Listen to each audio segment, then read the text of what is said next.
और दिल्ली में बीजेपी मुख्यालय में आज पार्टी की नई राष्ट्रीय टीम की एक अहम बैठक चल रही है।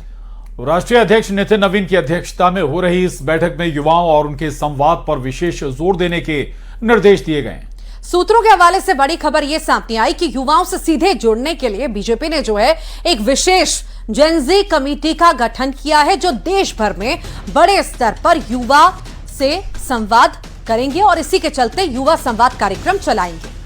इसके साथ ही बैठक में कांग्रेस पार्टी के खिलाफ एक निंदा प्रस्ताव भी पारित किया गया, जिसमें कांग्रेस पर सार्वजनिक मंचों पर अधूरा वंदे मातरम गाने का आरोप लगाया गया।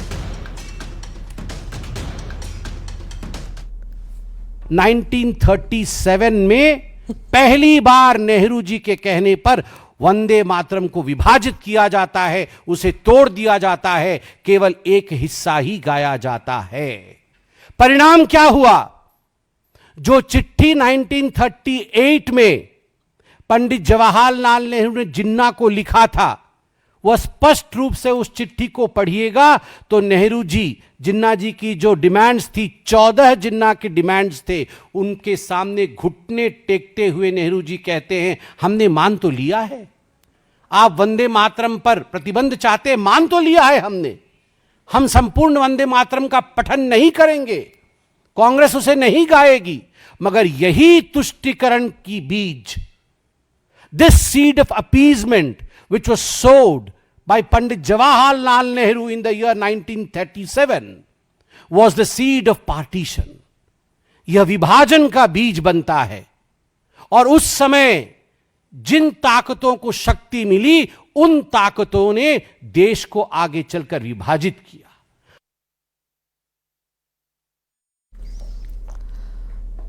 तो वहीं शाम को प्रधानमंत्री नरेंद्र मोदी के भी बीजेपी मुख्यालय पहुंचने और इस नई राष्ट्रीय टीम के पदाधिकारियों के साथ बैठक कर उन्हें संबोधित करने की भी संभावना है।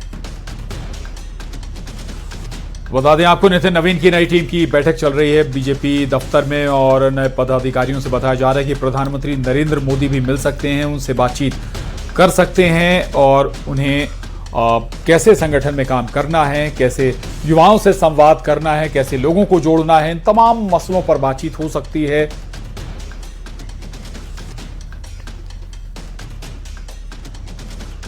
और दिल्ली में बीजेपी मुख्यालय में बीजेपी की नई राष्ट्रीय टीम की बैठक हुई, जहां राष्ट्रीय अध्यक्ष नितिन नवीन नई टीम पदाधिकारियों के साथ बैठक कर रहे हैं और इस बैठक में क्या क्या हुआ है ये भी आपको बताते हैं। तो देखिए, बैठक में जो है युवा संवाद पर जोर देने के निर्देश दिए गए हैं। सूत्रों के हवाले से ये जानकारी है कि युवा संवाद के लिए बीजेपी देश भर में बड़ा कार्यक्रम भी चलाएगी।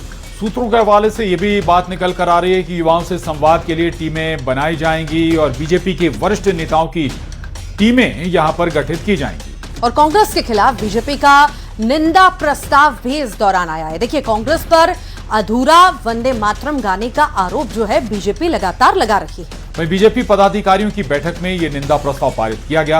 अधूरा वंदे मातरम गाने की निंदा इस प्रस्ताव में की गई है। और कांग्रेस ने वंदे मातरम अधूरा गाया, ये भी नितिन नवीन ने इसका भी जिक्र किया। तो ये तमाम वो बड़ी बातें हैं जिनका हम जिक्र कर रहे हैं, जिनका जिक्र जो है इस खास बैठक में चल रहा है। वहीं मध्य प्रदेश में तो भोपाल में कांग्रेस सेवा दल की बड़ी बैठक में हर जिले में ट्रेनिंग कैंप लगाने और नए विचारक तैयार करने की रणनीति बनाई गई। सेवा दल प्रदेश अध्यक्ष अवनीश भार्गव का कहना है कि आरएसएस प्रचारक तैयार करता है, जबकि सेवा दल ऐसे विचारक तैयार करेगा जो जनता तक जो है सच्चाई पहुंचाएंगे और नफरत और हिंसा के खिलाफ आवाज उठाएंगे। तो इस संगठन को ब्लॉक, बूथ और गांव तक ले जाने की भी तैयारी है। वहीं सेवा दल की इस रणनीति पर बीजेपी ने पलटवार किया है। बीजेपी का कहना है कि कांग्रेस और उसके संगठनों की नीति तुष्टीकरण की है, जबकि बीजेपी राष्ट्रवाद की नीति पर काम करती है। बीजेपी ने राष्ट्रगीत के अपमान का मुद्दा उठाते हुए कहा कि कांग्रेस को इसके लिए जनता कभी माफ नहीं करेगी।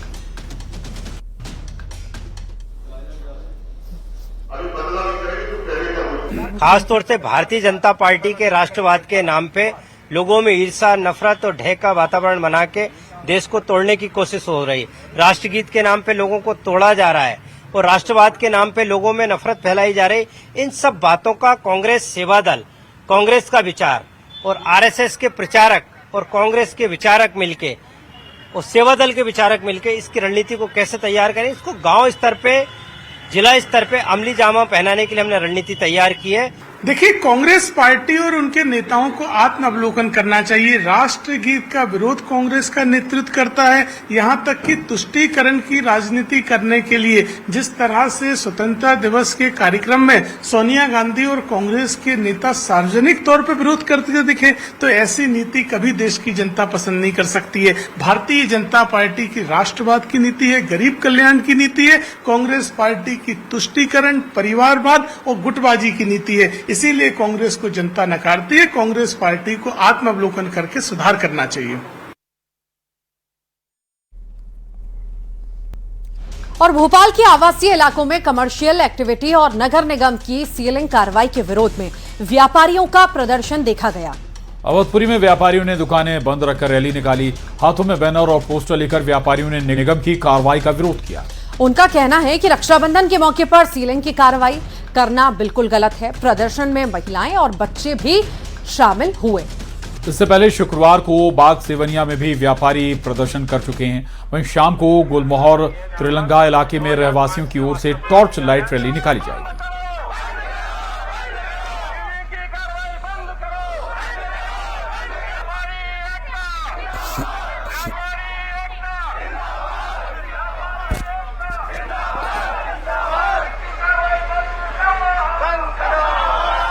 बिल्कुल, देखिए राजधानी भोपाल में लगातार व्यापारी जो है वो सड़कों पर उतरे हुए हैं, चाहे फिर वो न्यू मार्केट हो, 10 नंबर हो या अवधपुरी हो। इन व्यापारियों का कहना है कि हम लोग सालों से कमर्शियल टैक्स दे रहे हैं, लेकिन उसके बावजूद सीलिंग की कार्रवाई क्यों हो रही है। आप देखिए बड़ी संख्या में जो महिलाएं हैं, व्यापारी हैं, वो अपना प्रोटेस्ट यहाँ पर करते हुए नजर आ रहे हैं। सीधे व्यापारियों से हम लोग बात कर लेते हैं।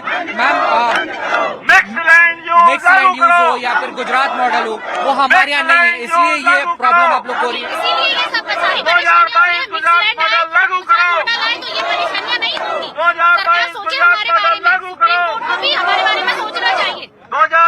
घर परिवार आप लोगों को कैसे अफेक्ट हो रहे हैं सर? अभी बहुत टेंशन में है सभी लोग, क्योंकि हम लोग दिन में तो कट जाता, रात मुश्किल है।